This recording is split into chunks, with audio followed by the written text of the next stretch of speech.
We weren't sure, you'd be here, obviously, back again. I know we've talked about it, but just to be around the team and stuff and be ready, gearing up for another year here for you, what's it like? It's awesome. I mean, I definitely feel like I made the right choice. I mean, it's great to get this opportunity to play this game I love and be around the guys in the locker room, and it's definitely not something I'm going to take for granted. How healthy are you right now? I mean, obviously you're not playing. Are you on pace to be as healthy as you need to be, obviously, when the season starts and all that, just a health update? Oh, yeah, for sure. I'm nearing the very end of my rehab and recovery, so by the time we start our summer conditioning program, I'll be back out there with the guys 100% ready to go. Obviously, a lot of young linebackers out there this year. Mm-hmm. Who are a couple that are standing out to you? Andrew Simpson's making a lot of plays for us right now. One guy, Jake Rip, he's a guy who's really stepped up with the reps he's gotten. He's showed that he can prepare the right way, and he's out there making plays, and it shows. You mentioned Andrew. Last year it showed he had a knack for rushing the passer. Where does that come from? Is that just natural with some guys, or can you learn that? I think it kind of depends on the person, whether it's natural or learned. I mean, you can definitely learn it, but he just has such an instinct for it, It kind of just one of those guys where it does come natural to him. I mean, he's just so good at it, and it's going to help us a lot here in the fall. Last year, the people that came back for the sixth year really contributed a lot to the team. So what did you take from what they were able to do that you think might be able to help you and maybe the other guys that are coming back for a sixth year this year? Just how they led and the experience and the lessons they were able to teach us just from being on campus for 6 years, being part of the team for 6 years. They had a lot of experience, and that's something that I hope I can pass on to the younger guys as well. How much crossover is there between the two positions in the spring in terms of all the linebackers? I mean, if there's like 8 or 9 linebackers in the room, how many of them are playing both? And are you guys kind of identifying the specific positions? It kind of just depends year to year. Some guys will play multiple. Some years guys will stick to one. Kind of just depends on availability mostly, and if the guys switching positions or not. But Coach D tries to make them as interchangeable as possible, so switching back and forth between one another shouldn't be too big of a mental hurdle or anything. Is that what's going on this spring? A lot of crossover going back and forth between the positions and the guys this year, or is it more specific this year? A little bit, kind of a mix. There's some guys who are more specific, some guys who are crossing over. What's the biggest difference between the two positions? So we like to say that the Will is in charge of the coverage and the Mike's in charge of the front, just kind of taking care of each other that way.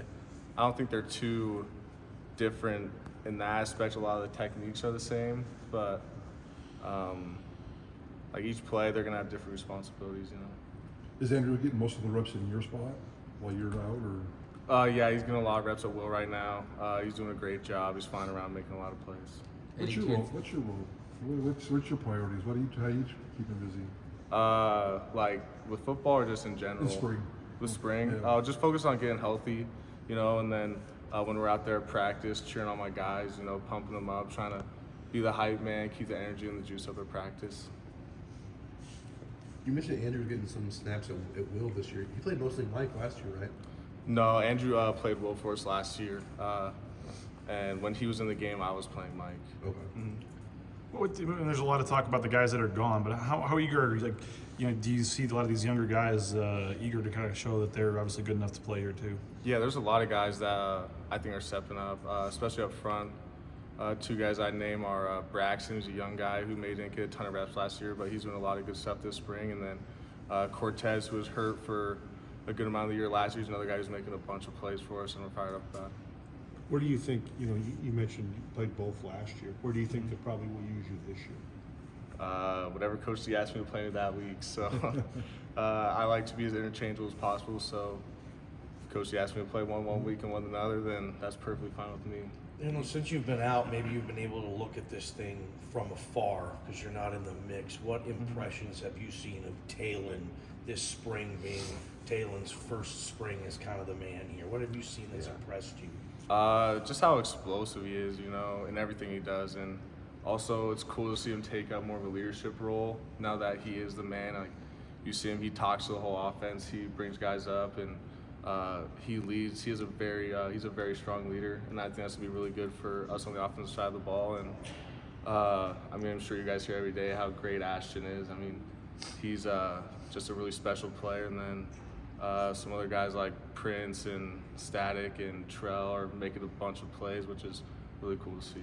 We've heard the word explosive a lot. I mean, every interview we do this spring, somebody Yeah. brings up that word. Obviously that's an emphasis.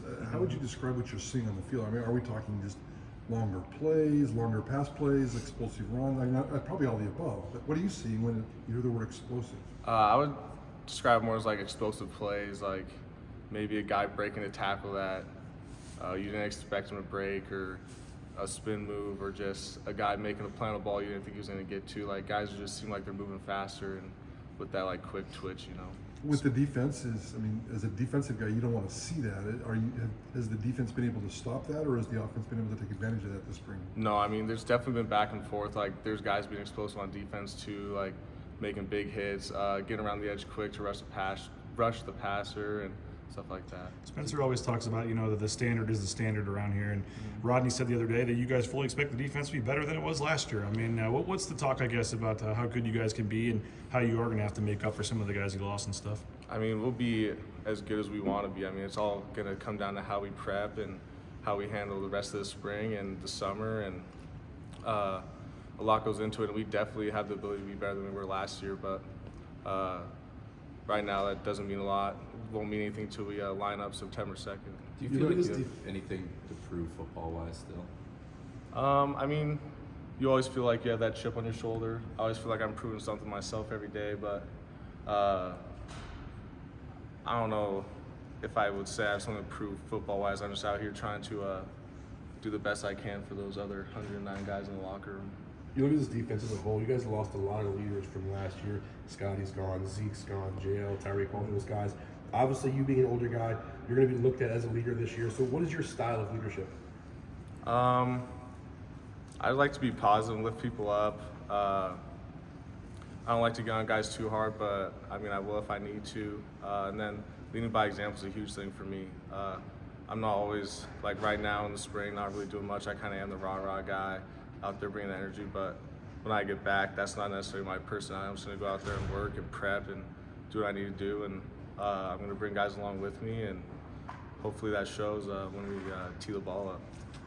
Your story, DJ, I mean, you're a first-team All-League player, your 5th year with the program. Now you come back for year 6 to hopefully play on that level again.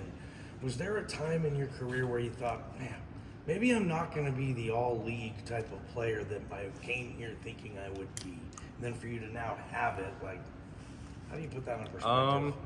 I would say fairly early on, when maybe as a young guy, you're not seeing the field as much as you want, and you start to get frustrated. And then that COVID year, I really had a mindset switch, and I kind of started to be more thankful for the opportunities I did get. And I think if you do that, it's just going to lead to more and more. You just put your head down and work, and you show up every day with the right attitude, that things are just going to go your way, Obviously, coaching's in your blood. Have you found yourself doing some coaching this year, being that you can't get out there on the field full go? Yeah, I'm trying to help the guys out as much as I can. Just being there for them as a resource, whether that's linebackers, D-line, edge guys, or guys on the back end. Just trying to be a good resource for them.